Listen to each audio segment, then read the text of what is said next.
$2,890 លាននេះបានន័យថាធនធានរ៉ែរបស់យើងត្រូវបានរលាយយ៉ាងធ្ងន់ធ្ងរដែលអាចទទួលបានទំហំនៃទឹកប្រាក់ចំណូលនៃការវិនិយោគរ៉ែដល់រហូតដល់បានដល់ទៅ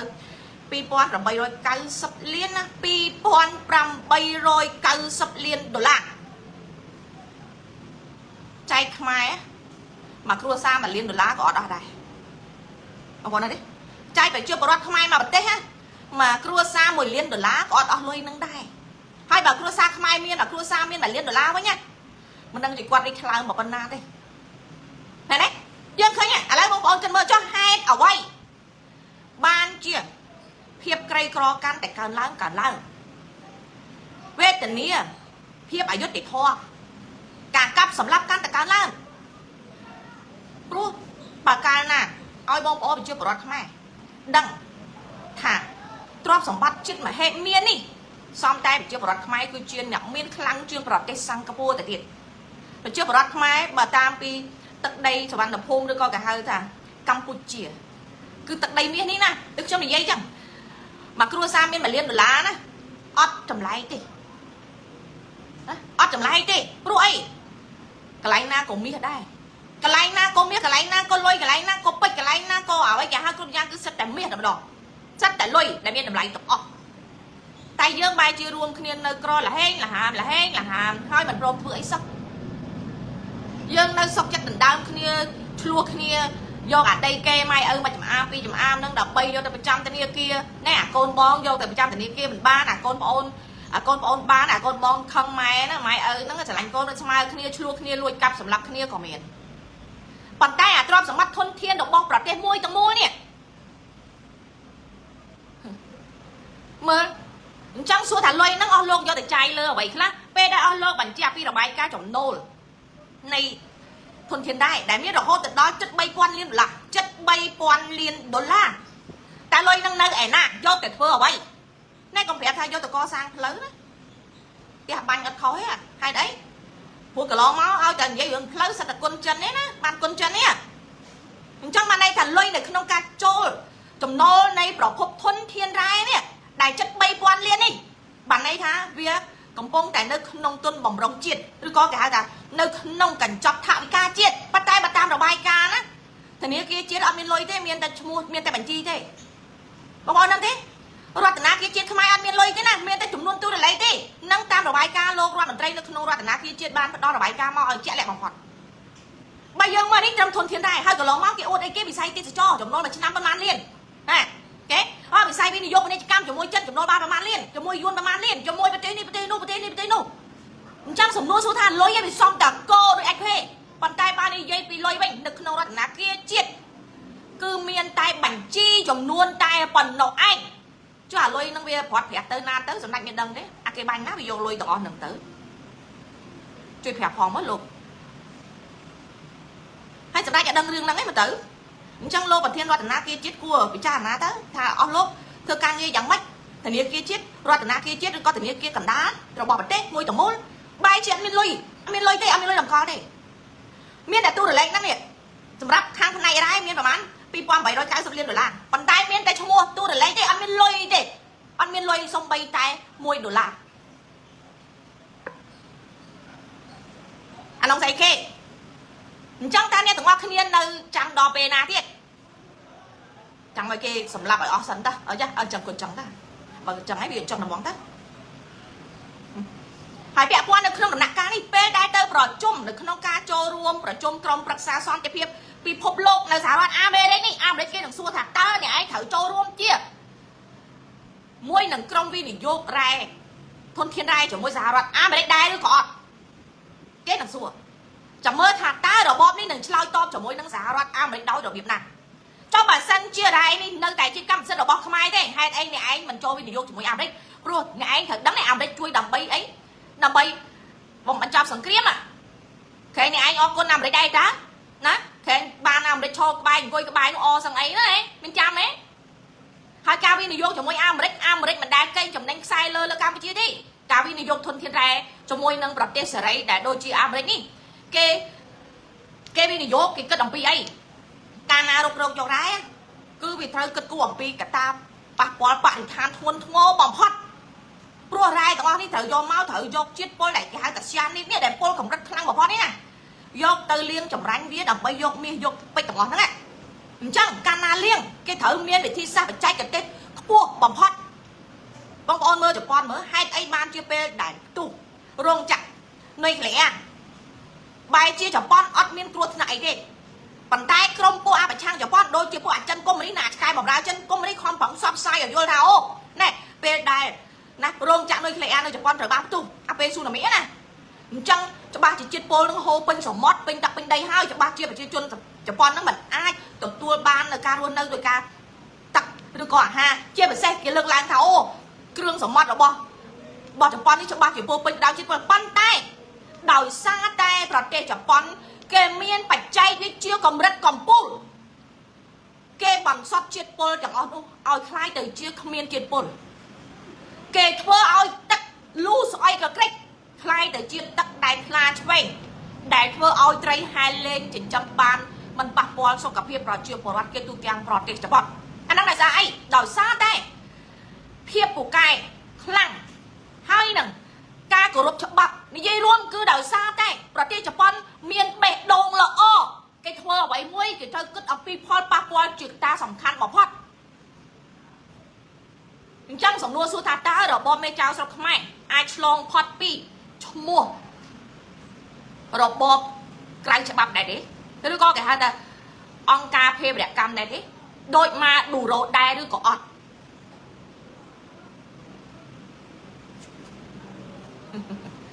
អញ្ចឹងដំណាក់កាលនេះអ្វីដែលប្រឈមគឺត្រូវមកទាំងអស់សម្រាប់ការអនុវត្តរបស់មេចៅដូចខ្ញុំនិយាយចឹងកាលណាវាកាន់តែប្រឈម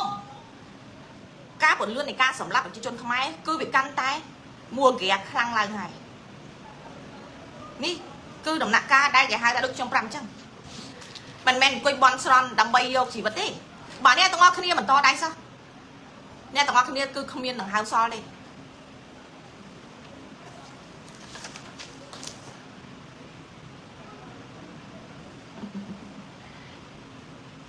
ហើយយើងមើលមួយទៀតសួស្តីសម្ដេចម៉ែនតំអនឬក៏ Rodriguez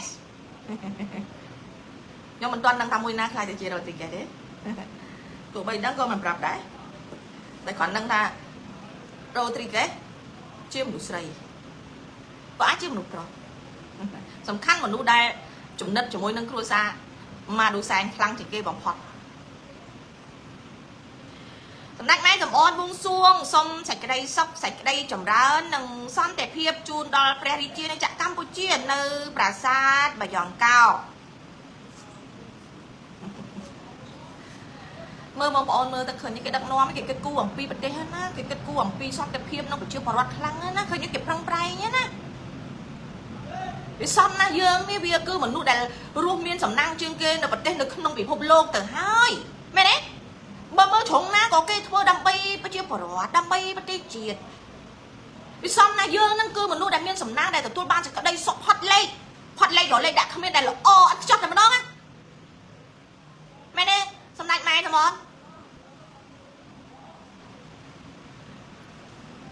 ខ្ញុំថាបើសិនជាបារមីព្រះអង្គមកយ៉ងកោស័ក្តិសិទ្ធិវិញណាប្រហែលជាផ្ទះបាញ់ក្រុមអ្នកទៅបាយបនហ្នឹងឯងជឿហ៎នឹងប្រសិនបើបារមី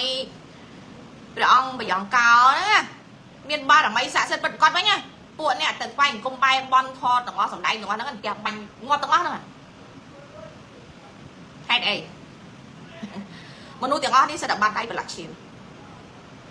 ហើយមនុស្សដែលបាត់ដៃប្រឡាក់ឈាមអត់ដែលជឿលើសាសនាទេទោះបីសាសនាណាក៏មិនជឿដែរព្រោះការគោរពបូជាទៅលើព្រះពុទ្ធសាសនាឬសាសនាគ្រិស្ត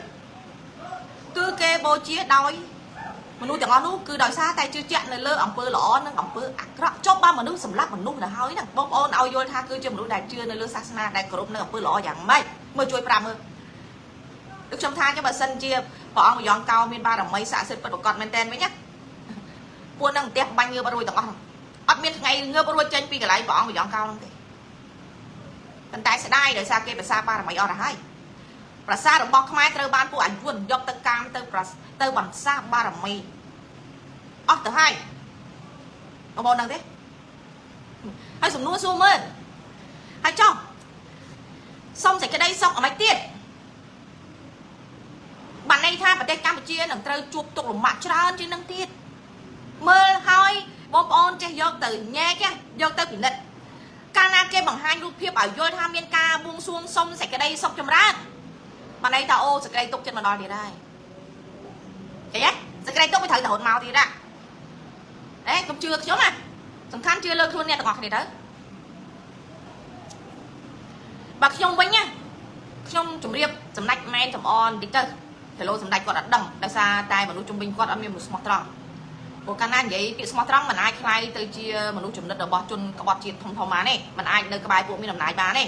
អញ្ចឹងទៅពួកអស់នេះមិនសូវចូលចិត្តស្ដាប់ពាក្យពិតទេមិនចូលចិត្តស្ដាប់ពាក្យពិតតែប៉ុណ្ណោះឯងអញ្ចឹងខ្ញុំជម្រាបសម្ដេចម៉ែនចំអនប្រទេសកម្ពុជានេះណាបើសិនអត់មានពួកអាក្បត់ជាតិយ៉ាងច្រើន10នាក់នៅក្នុងប្រទេសកម្ពុជាដែលជាក្បាលម៉ាស៊ីនណាតែ10ដកតែ10នាក់នឹងចេញណាធានាថាសេចក្តីសុខនឹងរត់មករកប្រទេសកម្ពុជាមានទាំងសេចក្តីសុខ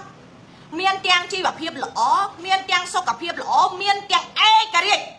ជាពិសេសបំផុតគឺឯករាជ្យបើដកឬក៏កាត់ក្បាលតែអា4 10នាក់តែប៉ុណ្ណោះឯង4 10នាក់ទេប៉ុន្តែពួកអាហ្នឹងនៅពេលដល់ខ្លីនេះប្រហែលជានឹងដល់ដំណាក់កាលហ្នឹងហើយចដល់ពេលហើយ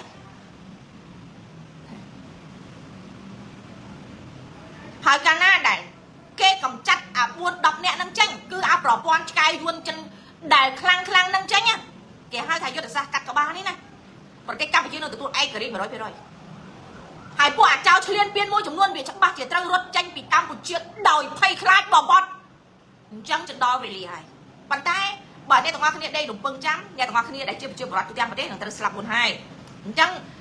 ដើម្បីចូលរួមទាំងអស់គ្នាការសាមគ្គីគ្នាទាំងក្នុងទាំងក្រៅបានន័យថាទាំងនៅក្នុងគណៈបកកុម្មុយនីសទាំងនៅក្នុងនាមជាប្រជាពលរដ្ឋទូទាំងប្រទេសកម្ពុជាគឺរួមសហ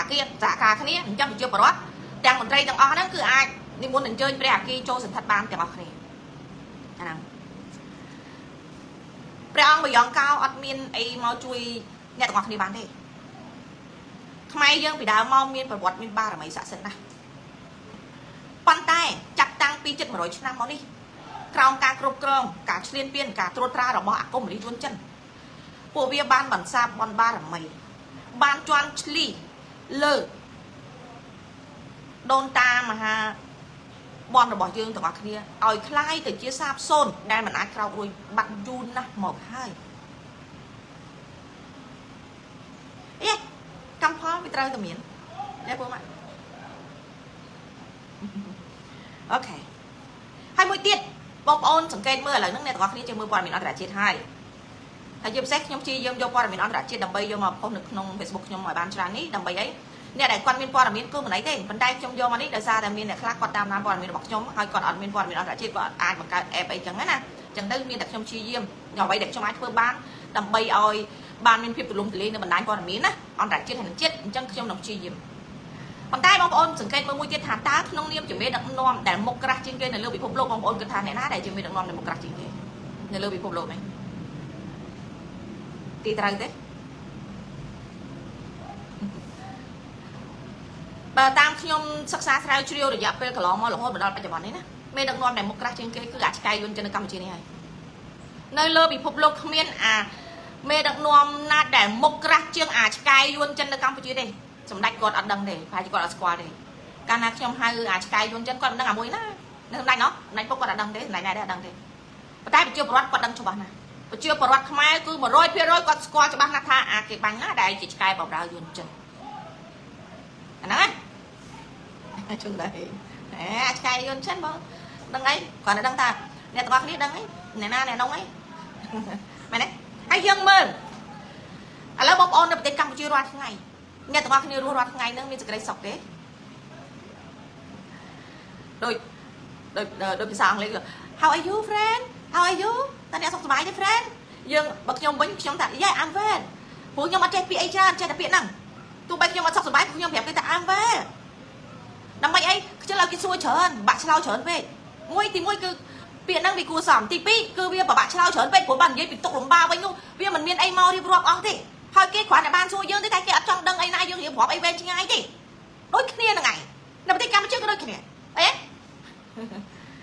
ហើយ យើងក្នុងនាមជាប្រជាជនរាល់ថ្ងៃនេះណាយើងបន់ឲ្យអន្តរជាតិគេជួយយើងខ្លាំងណាស់យើងចង់ប្រាប់ថាពួកខ្ញុំលំបាកណាស់ប៉ុន្តែអន្តរជាតិគេដឹងណាស់អ្នកឯងលំបាកចុះហេតុអីគាត់អ្នកឯងនៅអាណារំអាណាច្រៀងអាណាផឹកស៊ីអាណាប៉ោឡាយអាណាកាប់គ្នាអាណាឆ្លុះគ្នានៅតែប៉ុណ្្នឹងដែរណាអ្នកណាទៅធ្វើការអត់បានលុយក៏នៅតែធ្វើការគាត់ចង់បដិងថាវាលំបាកចុះហេតុអីគាត់អ្នកឯងមិនព្រមផ្លាស់ប្ដូររបបហ្នឹងទៅអ្នកឯងមិនផ្លាស់ប្ដូរដូចនៅនេប៉ាល់ដូចនៅបង់ក្លាដេសគេផ្លាស់ប្ដូររបបដូចនៅវេណេស៊ុយឡាឥឡូវនេះគេផ្លាស់ប្ដូររបបគេផ្លាស់ប្ដូរមុខមាត់ហើយចុះបើអ្នកឯងដឹងថាវាលំបាកចុះហេតុអីណាហើយមិនតែប៉ុណ្ណោះប្រឹងអួតអាណាមានស៊ីថតអួតទៀតជាពិសេសដោយអាបនចោលសោះនេះណានាំគ្នាអួតឲ្យដឹងថាអូណែខ្មែរក្រស្អីសែនបនពូចោលឆ្លៀនពៀនសោះហ្នឹងស៊ីមិនអស់ចាក់ជ្រះ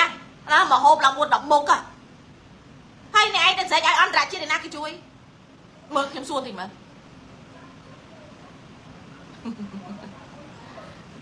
ចាំមកខ្ញុំថាពេលបងប្អូនសួរថាអត់សុខសប្បាយអត់ណាបើនិយាយពីទុកមិនដឹងនិយាយអីទៅព្រៀបផ្ទឹមទេប៉ុន្តែទោះបីជារៀបរាប់ប្រាប់ថាទុកខ្ញុំមហាសាលប៉ុណ្ណាក៏គ្មានអ្នកណាអាចជួយខ្ញុំក្រៅពីខ្ញុំជួយខ្លួនឯងដែរអញ្ចឹងអ្នកទាំងអស់គ្នាក៏ដូចគ្នាយើងទាំងអស់គ្នាគឺដឹងអំពីទុកលំបាកខ្លួនឯងគ្រប់គ្នាប៉ុន្តែអ្វីដែលយើងនៅតែរំពឹងគាត់ថានឹងមានអ្នកណាមកជួយនឹងមានអ្នកមកជួយយើងអត់ជួយខ្លួនឯងទេយើងអត់ដោះស្រាយខ្លួនឯងទេទាំងដែលយើងរាល់ថ្ងៃយើងប្រឹងដោះស្រាយប្រឈមឲ្យគេសង្គ្រាមជីវិតសង្គ្រាមជីវភាពសង្គ្រាមក្រីក្រសង្គ្រាមបំណុលសង្គ្រាមនៃការគ្រោះថ្នាក់នៃការសម្លាប់របស់គេគ្រប់រូបភាពមិនថាចរាចរណ៍មិនថាមេរោគមិនថាជំងឺមិនថាកាប់ឆក់ប្លន់អីទេអ្នកទាំងអស់គ្នានៅគិតថាអ្នកទាំងអស់គ្នាសន្តិភាពចេះអ្នកទាំងអស់គ្នានៅតែសន្តិភាពអ្នកទាំងអស់គ្នាដឹងថាខ្លួនឯងកំពុងតែធ្វើសង្គ្រាមយ៉ាងលំបាកបំផុតរាល់ថ្ងៃខ្មែរធ្វើសង្គ្រាមយ៉ាងលំបាកបំផុតដែលគេហៅថាសង្គ្រាមត្រជាក់ប៉ុន្តែខ្មែរតើតែឃើញបាញ់គ្នាដូចកម្ពុជាថៃហ្នឹងបានថាសង្គ្រាមហើយឲ្យតែបានអីទិញទួចអួតផ្លែតថតអួតផ្លែតអញ្ចឹងខ្ញុំគិតថាការដែលយើងទាំងអស់គ្នាដែលកាន់តែលំបាកកាន់តែវេទនានេះណាកំហុសធំបំផុតគឺយើងជាប្រជាជននឹងឯងយើងដឹងហើយថាអាមេដឹកនាំដែលឆ្កែយួនចិននេះគឺវាធ្វើបាបយើងយ៉ាងប្រៃផ្សៃជាតិសាសន៍របស់យើងត្រូវបាត់បង់គ្រប់យ៉ាងក្រីក្រទាំងអស់ពីមុនប្រជាជនច្រើនឥឡូវក្រទាំងប្រជាជនទៀតគេសម្លាប់ចង់អស់ហើយទេក្រទាំងជីវិតក្រទាំងជីវភាពក្រទាំងកិត្តិយសក្រទាំងកេរ្តិ៍ឈ្មោះក្រទាំងការសាមគ្គីក្រទាំងសិលធម៌ក្រទាំងគុណធម៌និយាយរួមគឺបាត់អស់ហើយព្រោះរបបក្មេងទំនើង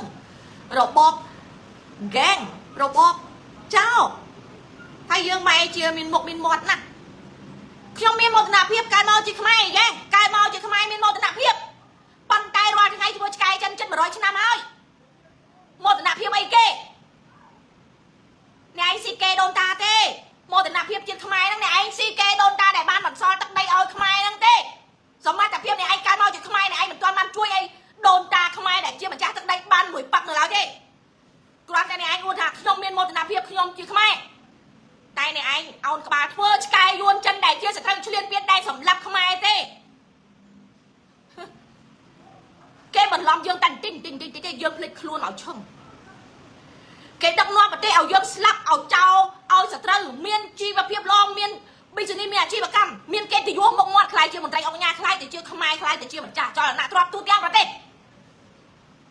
ឲ្យយើងក្ររហាមគេបង្កើតកម្មវិធីគ្រាន់តែពាក់អាវផ្លាកថាយើងខ្មែរយើងកម្ពុជាយើងរួមគ្នាយើងសាមគ្គីគ្នាគ្រាន់តែពាក់ផ្លាកអាវសញ្ញារូបទង់ជាតិខ្មែរឲ្យយល់ថាសាមគ្គីគ្នាហ្នឹងនាំគ្នាដើរតាមផ្លូវមកប្រើឲ្យយល់ថាអ្នកឯងស្នេហាជាតិការស្រឡាញ់ជាតិគ្រាន់តែសម្ដែងនេះឥឡូវមនុស្សទាំងអស់គ្នាសិតតែស្គាល់ពាក្យថាស្រឡាញ់មែនទេឧទាហរណ៍អូនស្រឡាញ់បងខ្ញុំស្រឡាញ់គ្រួសាររបស់ខ្ញុំស្រឡាញ់កូនរបស់ខ្ញុំស្រឡាញ់ម្ដាយរបស់ខ្ញុំចេះពិសេសដូចអូនស្រឡាញ់បងឬប្តីប្រពន្ធស្រឡាញ់គ្នាឬក៏សង្សារស្រឡាញ់គ្នាម្នាក់ស្គាល់ច្បាស់ណាស់ថាក្តីស្រឡាញ់ការស្រឡាញ់គឺការហ៊ានលះបង់ហ៊ានពុះពៀគ្រប់បែបយ៉ាងប៉ុន្តែអ្នកឯងជន់ទិញពាក្យថាអ្នកឯងស្រឡាញ់ប្រទេសជាតិណាថ្ងៃយកអីមកលះបង់នៅគ្រាន់តែអ្នកឯងការពារប្រទេសហ្នឹងអ្នកឯងមិនធ្វើផងហ្នឹងមិនការពារតើទៅច្បាំងគេបង្កើតសង្គ្រាមពឹបហើយនាំគ្នាទៅច្បាំងបានថាអ្នកឯងការពារប្រទេសទេហើយសង្គ្រាមដែលបង្កើតហ្នឹងឲ្យអ្នកឯងស្លាប់ហ្នឹងគឺអាឃាត កមេចៅនឹងតែជាអ្នកបង្កើតតាគឺជាអ្នកបង្កវាឡើងតាអាចៅឆ្លៀនពៀនជាអ្នករៀបចំឲ្យធ្វើតាអ្នកអត់ស្គាល់ពាក្យថាស្រឡាញ់ពិតប្រាកដទេក្តីស្រឡាញ់គឺហ៊ានពាក់លីហ៊ានលះបង់តែលះបង់មិនពាក់លីឲ្យត្រូវនឹងគោលដៅពិតប្រាកដបើអ្នកឯងពាក់លីលះបង់ដោយគេថាអញ្ចឹងអានោះខ្ញុំឧទាហរណ៍ដូចចំណុចមួយជីវិតមនុស្សម្នាក់ណាកើតមកមានតែមួយជីវិតតែប៉ុណ្ណោះឯងអត់មានពីរជីវិតទេគ្រប់គ្នាมันអាចកើតមកស្លាប់ម្ដងហើយរស់ម្ដងទៀតទេអញ្ចឹងมันអាចយកជីវិតនេះទៅលះបង់ឲ្យបុគ្គលណាដែលគ្រាន់តែជាមនុស្សមានលុយមានផលប្រយោជន៍ទេតែអ្នកអាចលះបង់ជីវិតដើម្បីប្រទេសជាតិបានតែគេធ្វើឲ្យសង្គមរាល់ថ្ងៃធ្វើឲ្យតម្លៃជីវិតរបស់មនុស្សជួនកាលគ្រាន់តែស្នេហាហិតគ្នាទីទួតទៅចងកទៅសម្រាប់ខ្លួនបោះបង់ជីវិតចោលមួយទៅទេអានោះស្អីគេនេះហើយដោយសារតែយើងរស់នៅក្នុងអាសង្គមអាដេរឆានណៅនេះឯងដែលវាដឹកនាំឲ្យសង្គមធ្វើឲ្យមនុស្សអត់ដឹងពីតម្លៃនៃជីវិតពិតប្រាកដអ្នកដែលខំដាំដុះជីវិតឲ្យមនុស្សទាំងអស់នេះតម្រាំមានខ្ញុំគឺត្រូវមានតាំងពីដូនតារបស់ខ្ញុំមកហើយតម្រាំមានអ្នកទាំងអស់គ្នាក៏អ្នកទាំងអស់គ្នាមានឪពុកម្ដាយមានដូនតាតគ្នាមកដែរប៉ុន្តែយើងអត់ដឹងថាទំហំនៃតម្លៃជីវិតរបស់យើងទាំងអស់គ្នានេះត្រូវបានការដំណរគ្នាពីដូនពីតាដែលជាម្ចាស់ទឹកម្ចាស់ដីនៃប្រទេសជាតិមួយទាំងមូលដែលកំពុងតែត្រូវបានឈ្លានពាននិងត្រូវបានលិចលង់នេះទេអាហ្នឹងគឺស្ថិតនៅលើអ្វីកត្តាហ្នឹងគឺសំខាន់បំផុតស្ថិតនៅលើប្រព័ន្ធនៃក្រសួងអប់រំអ្វីដែលធ្វើឲ្យមនុស្សរក្សានៅអ្វីដែលគេហៅថាភាពល្អសម្រាប់ប្រទេសជាតិមួយបានណាដូចខ្ញុំនិយាយចឹងប្រទេសជាតិកត្តាសំខាន់បំផុតមាន2ធំជាងគេទី1គឺក្រសួងអប់រំទី2គឺក្រសួងសុខាភិបាលប៉ុន្តែសួរថាពីក្រសួងនេះរាល់ថ្ងៃនេះធ្វើអីខ្លះ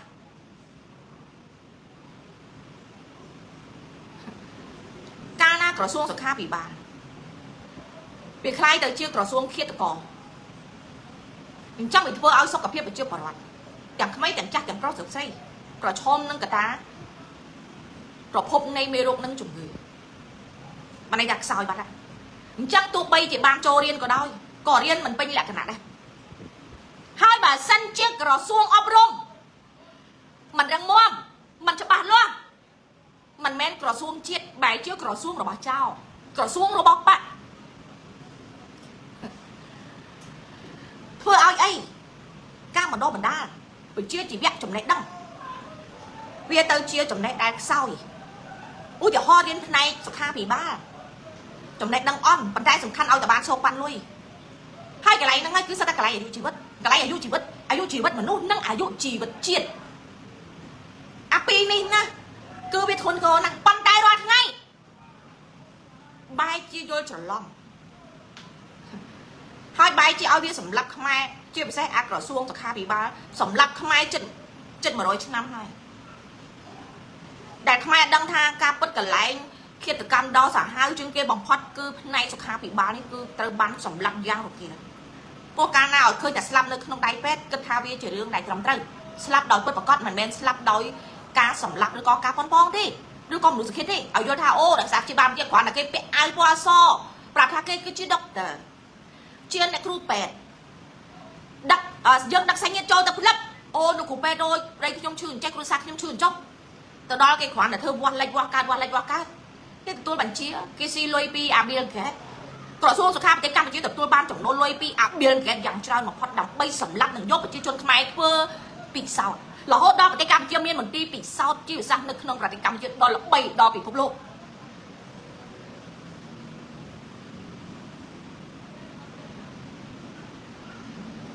សំណួរសួរថាតើអ្នកណាហ៊ាននិយាយអ្នកនៅក្នុងក្រសួងសុខាភិបាលដែលជាខ្មែរជាច្រើនបានត្រឹមតែជឿចាប់អ្នកខ្លះដោយអាសម័យកូវីដលោកបណ្ឌិតសាស្ត្រាចារ្យវិជ្ជបណ្ឌិតមួយរូបគ្រាន់តែពេលនោះខ្ញុំលើកពាក់ព័ន្ធរឿងពាក់ព័ន្ធថាអាកូវីដនេះមិនមែនជាមេរោគកាចសាហាវទេព្រោះដោយសារតែលោកបណ្ឌិតសាស្ត្រាចារ្យដែលគាត់មានជំនាញពិតប្រាកដនៅក្នុងប្រទេសកម្ពុជានេះគាត់គឺជាអ្នកមានបទពិសោធន៍នឹងការសិក្សាខ្ពង់ខ្ពស់បំផុតលទ្ធផលចុងក្រោយគេឲ្យគាត់ស្លាប់ដោយសារឲ្យយល់ថាអាមេរោគនឹងស៊ីសួតតែការពិត គេសង្ស័យថាគាត់ជាអ្នកឲ្យរបាយការណ៍ព័ត៌មានរបស់ខ្ញុំបងប្អូនហ្នឹងទេមិនតែប៉ុណ្ណោះគេគម្រាមចង់សម្លាប់គ្រួសារគាត់ដល់គ្រួសារទៀតហើយគាត់តែឆ្លើយថាគឺដោយសារឆ្លងពីស្វាមីឆ្លងពីឪពុករបស់គាត់ការបាត់បង់ធនធានមនុស្សដ៏មហិមានេះណាគឺជារឿងសំខាន់របស់ប្រទេសជាតិធ្ងន់ធ្ងរណាស់ប្រទេសគេឲ្យតម្លៃអ្នកមានចំណេះដឹងខ្ពង់ខ្ពស់ណាស់ព្រោះវាជាអាយុជីវិតជាតិវាធ្វើឲ្យប្រទេសជាតិរីកចម្រើនខ្ពង់ខ្ពស់ដើម្បីប្រណាំងប្រជែងជាមួយនឹងពិភពលោកដែលអស្ចារ្យនោះមនុស្សតម្រាំរៀនបានទៅដល់បណ្ឌិតទៅដល់អនុបណ្ឌិតឬក៏ទៅដល់បញ្ចប់ថ្នាក់នីមួយមិនមែនចំណាយពេលតិចឆ្នាំទេតែបាយគេឲ្យស្លាប់ដោយរាល់ថ្ងៃឲ្យមើលឃើញអីទៅវាជារឿងធម្មតាគេឲ្យនិស្សិតបញ្ញវន្តនិស្សិតនិទេសអេដែលរៀនបកែបាយគេឲ្យគាត់យល់ថាអូអាអុកញ៉ានេះស្បឹងស្រាបើកឡានមកបុកស្លាប់អ្នកទាំងអស់គ្នាបាយគិតថាវាជារឿងធម្មតាទៅហើយដោយសារអ្នកដឹងថាតម្លៃនៃជីវិតមនុស្សដែលប្រឹងប្រែងនៅក្នុងការ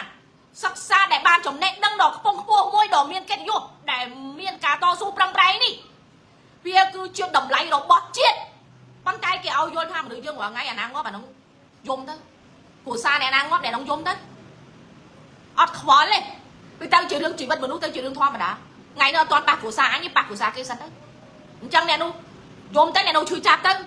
ស្គាល់គ្នាគ្រាន់តែផ្ញើសារចូលរួមលេខទុកទៅតែប៉ុណ្្នឹងទៅដល់ស្អែកឡើងប៉ះគ្រួសារអញមិនដឹងយកអីមកពីនេះហ៎អូយមនុស្សជីវិតចេះចឹងមនុស្សទាំងអស់សិតតែមានតម្លៃសិតតែមានភាពសំខាន់ទាំងអស់តែយើងបែរជាគ្រាន់តែឲ្យមើលឃើញថាអូវាគឺជារឿងសាមញ្ញទៅហើយការងាប់ហ្នឹងចុះអ្នកមិនឲ្យគ្រួសាររបស់អាមេចៅនឹងងាប់ដោយសារចរាចរណ៍ឬក៏ងាប់ដោយសារនឹងទង្វើដែលវាសម្លាប់ខ្មែររាល់ថ្ងៃនេះ1 2 3សាក់មើលវាហ៊ានឲ្យងាប់ទេចុះបើសិនជាការស្លាប់របស់ជីវិតប្រជាពលរដ្ឋខ្មែរគ្រប់វ័យនៅក្នុងប្រទេសកម្ពុជាគឺជារឿងធម្មតាចុះហេតុអីក៏គ្រួសារវាប្រយ័ត្នប្រយែងមែនជិះឡានសិតតែបាច់មិនឆ្លុះដុតមិនឆេះនៅផ្ទះសិតតែផ្ទះ3 4 5 4 10 20កន្លែងសិតមានប្រព័ន្ធការពារអង្គរៈរាប់ពាន់រាប់ម៉ឺនរាប់សែននាក់ស៊ីបាយតើតាមានអ្នកភ្លក់មុនខ្លាច់ងាប់ចុះហេតុអីបានជាជីវិតយើងជាខ្មែរម្ចាស់ប្រទេសម្ចាស់សិទ្ធិអំណាចម្ចាស់ទ្រព្យនេះបែរស្លាប់គ្រាន់តែជារឿងធម្មតាបែរគ្រាន់តែជារឿងធម្មតា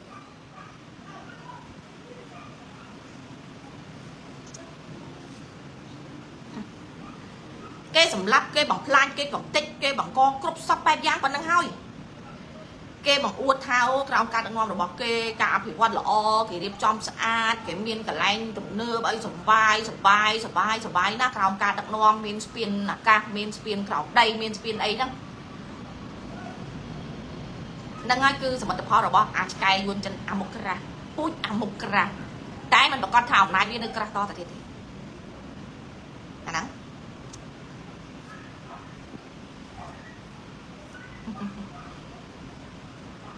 កម្ពុជាបានរៀបចំរាត្រីស្រមោលសចូលឆ្នាំចិនជំរុញមិត្តភាពជ្រាលជ្រៅរវាងកម្ពុជាចិនថ្ងៃមិញដូចឃើញមានអ្នកផុសព័ត៌មានថាមានភ្លើងឆេះផ្ទះដោយសារសែនកងម៉ាឆេះកងម៉ាសុំកងម៉ានេះអ្នកមានបារមីអីហ្នឹងគេខំប្រឹងអត់ធូបសែនព្រេនធ្វើម្ហូបអ្នកខ្លះអត់លុយផងតែខ្ចីលុយគេដើម្បីសែនណាខ្លាចកងម៉ាកាច់ណាអ្នកខ្លះមានលុយហ្នឹងខ្ចីលុយគេឬក៏អ្នកខ្លះទៅខ្ចីលុយធនាគារបានទៅវាស្របពេលចឹងទៅអូក៏ទៅទិញអីយកមកសែនចិនគេដែរទៅដើម្បីឲ្យគេហៅថាអ្នកមាននៅស្រុកខ្មែរអ្នកដែលគេសែនចិនដើម្បីអីដើម្បីបង្អួតថាគឺជាអ្នកមាន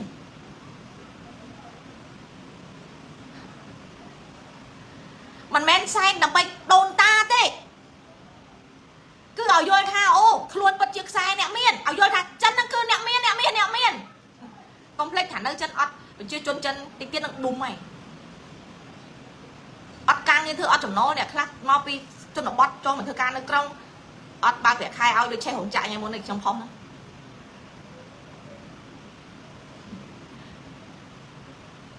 ជឿពេទ្យណាយ៉ាហ្នឹងគឺជារឿងរបស់គេហ្នឹងធ្វើមិនទេអត់តែយើងនិយាយទៅយើងអ្នកក្រនិយាយមិនចូលគេទេព្រោះខ្ញុំអ្នកក្រណាសាច់ញាតិខ្ញុំមួយចំនួនគាត់សែនដែរតាប៉ុន្តែបើតាមខ្ញុំសង្កេតជីវិតនៃក្រុមគ្រួសាររបស់ខ្ញុំកន្លងមកណា កាលឪពុកខ្ញុំនៅរស់បើគ្មានឪពុកខ្ញុំគ្មានម្ដាយរបស់ខ្ញុំនេះដែលប្រឹងរក